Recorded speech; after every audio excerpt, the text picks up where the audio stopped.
Les meilleurs leaders, ça ne se naît pas. On les choisit pour leur talent, pas pour leur nom de famille. Et si l'histoire s'était contentée de l'ancienne méthode? Et si Rome n'avait jamais brisé le cycle des héritiers incompétents? On parle là d'une des plus grandes expériences de leadership de l'histoire.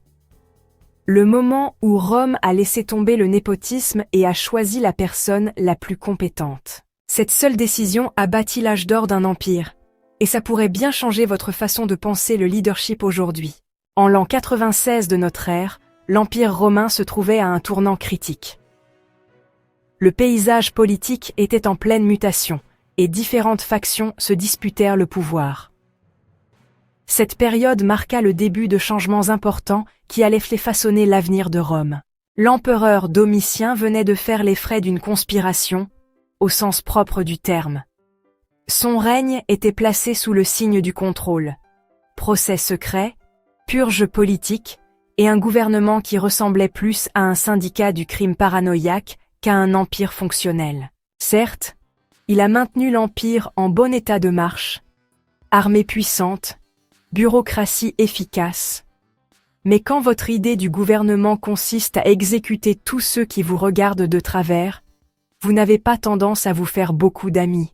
Alors, un groupe de sénateurs et d'officiels du palais en a eu ras-le-bol, et ils ont mis fin à son règne à l'ancienne, avec des poignards. Mais là, c'était pas juste virer un tyran. C'était tout Rome qui changeait de direction. Le Sénat, pressé de retrouver un peu d'influence, a installé Nerva comme nouvel empereur. Il était vieux, sage, et surtout, peu susceptible de déclencher un nouveau règne de terreur. Ce moment apparemment calme a préparé le terrain pour l'une des plus grandes périodes de l'histoire romaine. L'ère des 5 bons empereurs. Le règne de Nerva, de 96 à 98 de notre ère, a été court, mais il a eu son importance. Il savait que Rome avait besoin de stabilité après le bazar de Domitien. Alors il s'est concentré sur la paix.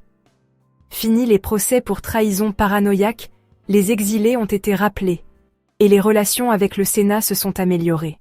Il a même introduit des réformes financières pour aider les classes populaires.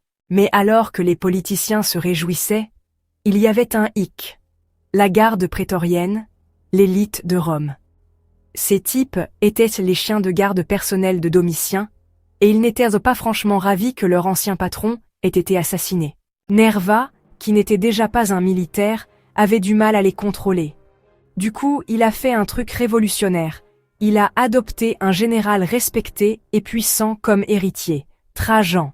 Il ne s'agissait pas seulement de maintenir la paix, c'était le moment où Rome a pleinement adopté le choix des dirigeants en fonction de leurs compétences plutôt que de leur naissance. Et comme ça, du jour au lendemain, l'Empire allait entrer dans son âge d'or. Trajan a pris le pouvoir en 98 après JC. Et Rome, elle a jamais regretté. Si Nerva était le vieux sage qui a mis les choses en marche, Trajan était le héros d'action qui en a pleinement profité. Sous son règne, Rome a atteint sa plus grande étendue territoriale, s'étendant de la Bretagne à la Mésopotamie. Ses campagnes en Dacie, la Roumanie actuelle, n'étaient pas juste question de gloire militaire. Elles ont rempli les coffres de Rome d'or. Et en parlant d'argent, il le gardait pas sous son matelas. Il le dépensait intelligemment. La Rome de Trajan, c'était une ville de grands travaux. Routes, aqueducs, bâtiments publics. Il a même construit la colonne Trajane, qui était en gros une story Instagram de 30 mètres de haut, racontant ses plus grandes batailles. Il a su équilibrer ses ambitions militaires avec une bonne gouvernance, il a respecté le Sénat, et il a géré l'Empire comme une horloge. Son règne était une véritable leçon de leadership, la preuve que quand on choisit la bonne personne pour le poste, ça roule. Puis vint Hadrien en 117 de notre ère, et il a jeté un coup d'œil aux frontières immenses de Rome, et s'est dit « Ouais, c'est trop ». Au lieu de s'étendre, il s'est concentré sur la consolidation. Son coup le plus célèbre, la construction du mur d'Hadrien en Bretagne, pour repousser ces barbares toujours aussi tenaces. Contrairement à Trajan, il a vu que les ressources de Rome étaient un peu justes, et a décidé de consolider ce qu'ils avaient déjà. Hadrien était aussi un homme de culture, un passionné de philosophie grecque, et un empereur qui voyageait vraiment à travers l'Empire pour vérifier les choses en personne, quoi. Son règne a plutôt consisté à peaufiner les choses qu'à conquérir, prouvant que parfois, le meilleur leadership, ce n'est pas foncer tête baissée, mais savoir quand il faut tenir ses positions. Antonin le Pieux lui succéda en 138 de notre ère, et si Adrien était le gars de la maintenance de l'Empire, Antonin était le PDG calme, qui assurait le bon fonctionnement de la machine. Son règne a été paisible, stable, et, soyons francs, plutôt sans histoire. Mais c'était justement ça l'essentiel. Parfois, le meilleur leadership c'est de savoir quand on ne doit pas trop en faire. Et ça a marché, son règne a duré jusqu'en 161 de notre ère, ce qui fait de lui l'un des empereurs romains ayant régné le plus longtemps depuis Auguste. Puis vint Marc Aurèle, le dernier des 5 bons empereurs.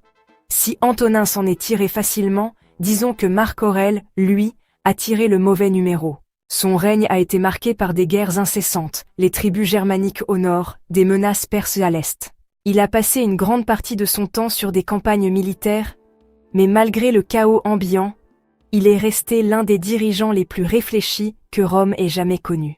Ses écrits personnels, les méditations, sont toujours étudiés aujourd'hui, remplis de sagesse sur le leadership, la responsabilité et la nature du pouvoir. C'était un dirigeant qui se souciait vraiment de la justice et de la vertu, même quand Rome était en crise. Mais malgré toute sa sagesse, il a fait une erreur majeure, il a laissé son fils, Commode, prendre la relève. Disons que ça a plutôt mal tourné. Commode accède au trône en 180 de notre ère, et comme ça, l'âge d'or de Rome s'est effondré. Là où ses prédécesseurs gouvernaient avec sagesse et retenue, Commode, lui, traitait l'Empire comme son terrain de jeu personnel. Il s'adonnait aux jeux gladiatoires, descendant parfois lui-même dans l'arène, pas vraiment la classe pour un empereur, dépensait sans compter, et dirigeait le gouvernement avec toute la finesse d'une course de chars bien arrosée. Finalement, Rome en a eu assez, et comme Domitien avant lui, il a été assassiné en 192 de notre ère. Mais cette fois, au lieu d'inaugurer un nouvel âge d'or, sa mort a plongé l'Empire dans le chaos, menant à une guerre civile, et finalement, à la crise du IIIe siècle.